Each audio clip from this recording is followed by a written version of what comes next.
Welcome to the new Camtasia Studio.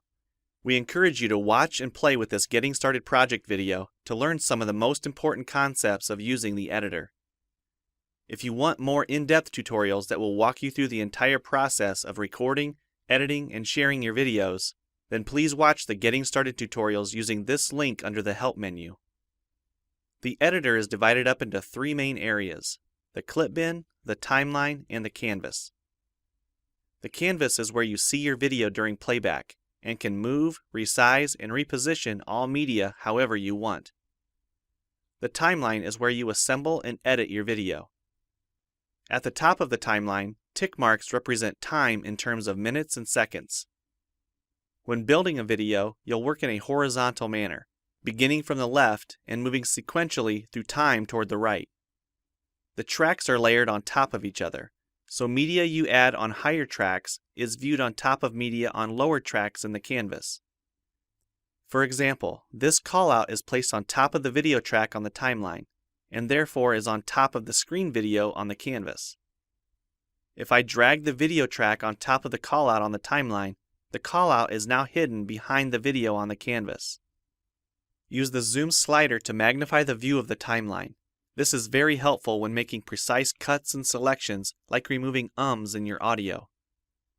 New media can be dragged and dropped on an existing track, or a new track is automatically created when media is dropped at this location at the top of the timeline. To change the position of a clip on the timeline, just drag it. To change the duration of a clip, drag the edges in either direction. An important part of the timeline is the playhead. To view your video, click play. Notice how the video and the timeline's playhead stay in sync. Click anywhere along the timeline and the playhead moves to that point. To remove a portion of your video, make a selection with the green in point and red out point. Then click the cut button. If you don't want media cut on a specific track, just click the lock icon. If you make a mistake while editing, press Ctrl-Z on the keyboard to undo, or choose Edit Undo.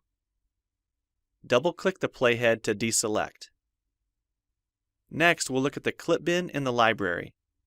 The clip bin holds recordings, audio files, images, and title slides being used in the project you're currently working on.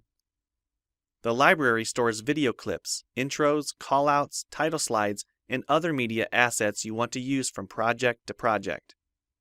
It is pre-populated with professional content you can use in your videos. You can download more media from our website by clicking this link. You'll find a lot more music, callouts, and animated titles to use in your projects, and it's all free.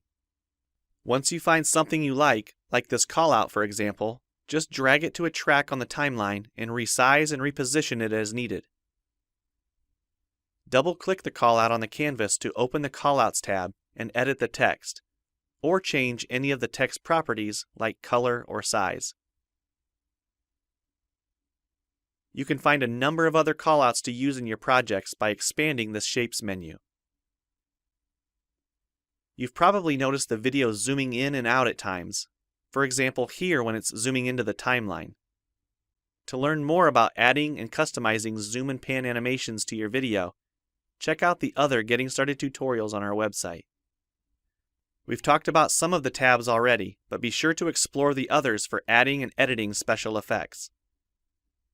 If they don't all show up as tabs, click on the More tab to explore others, like the speech-to-text capabilities and captions, and the improved quizzing. Also, transitions can now be dragged directly to the timeline and added on top of clips.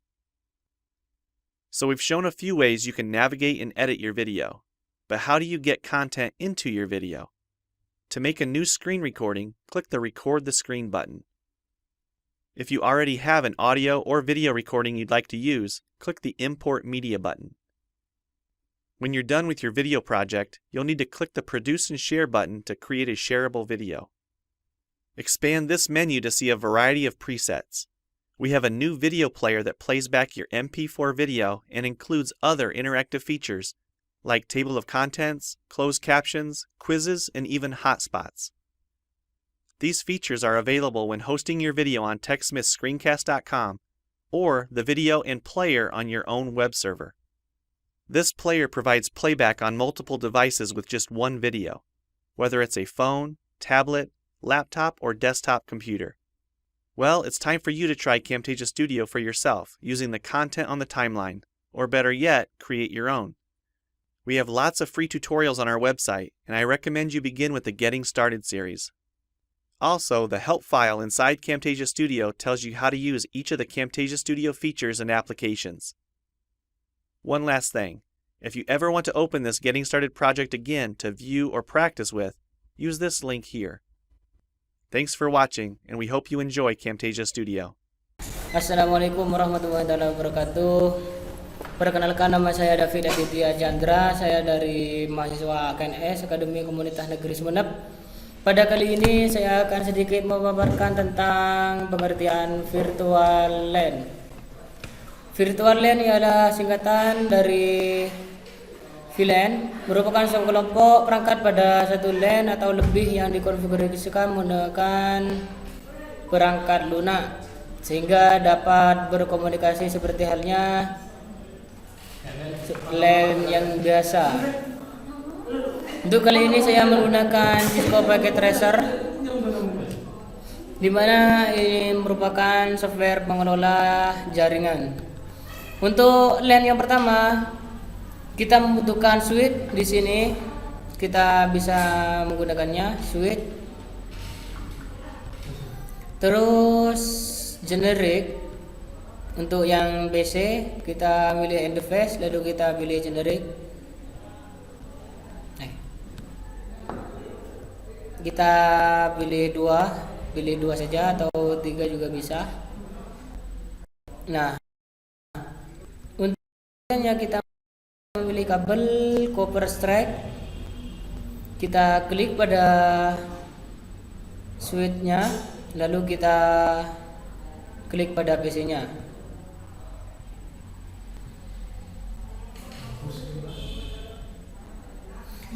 Nah, untuk peralatan kabel seperti ini kita sudah. Untuk pengkonfigurasiannya seperti IP address dan subnet mask itu kita klik PC-nya, lalu kita pergi ke desktop, lalu kita pergi ke IP, konfigurasikan IP 0.1.1.2. Terserah diberi IP seperti apa, yang penting dalam satu jaringan harus sama. Untuk default gateway kita beri seperti IP di atas, lalu kita pilih 1. Default gateway ini merupakan IP utama untuk menghubungkan antara switch dan switch, bukan PC dalam switch antar switch. Kita seperti itu. Desktop, IP configuration, IP address 10.10.1.3 255 dan untuk default gateway harus sama PC semua, dalam antar switch harus sama. Kita close. Untuk mengetesannya kita buka lagi, lalu kita bisa comment prompt. Untuk pengejarannya kita bisa tes dengan ping, lalu IP addressnya 10.10.1 dan .2. Nah, untuk reaksi kalau misalkan kita terhubung, reaksinya adalah reply from 10.10 IP addressnya yang kita tuju. Kalau misalkan kita mengeping pada terserah IP, maka reaksinya akan keluar request timeout. Nah, seperti itu. Untuk seterusnya, karena saya di sini memiliki tugas dalam lebih dari 24 PC dan switch-nya hanya terbatas 24 PC, maka saya akan sedikit memberikan contoh untuk menghubungkan switch antar switch. Kita buat switch lagi ke interface dan generic, lalu kita buat PC lagi dan kita singannya dengan yang tadi IP address 10.1.1 255 dan gateway-nya kita samakan seperti yang tadi, LT4. Untuk penghubung strike, pakai strike. Kita arahkan pada PC. Nah, untuk penghubung di antara switch-nya kita menggunakan kabel copper cross. Kita tekan salah satu switch-nya, lalu kita hubungkan antar switch-nya. Nah, kita menunggu untuk pengkoneksiannya, untuk koneksi. Ini sudah persiapan untuk mengkonek. Kalau misalkan warna oranye seperti ini, jadi ini sudah siap. Kalau misalkan sudah berwarna merah, itu berarti tidak terhubung, atau bisa jadi salah kabel ataupun tidak terhubung. Nah, kita ini sudah terhubung. Kita tes lagi. Kita klik ping 10.10.1.2. Nah, ini berbeda switch sudah terhubung, katakan tadi 10.2 dan seterusnya seperti itu.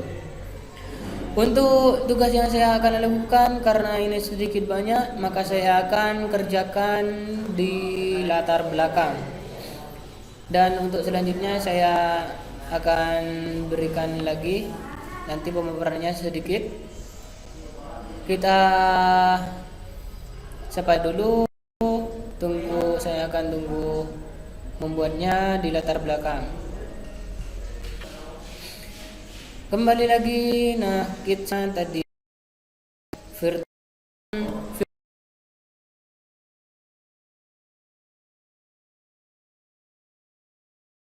berisi mahasiswa untuk membuka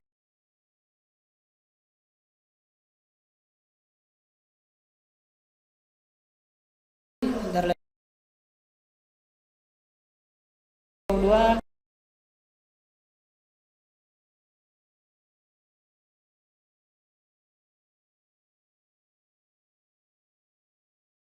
ubah angka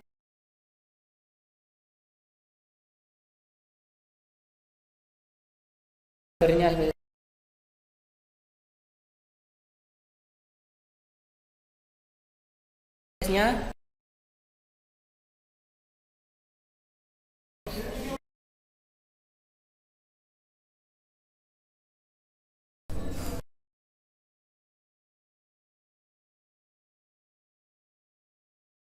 keluar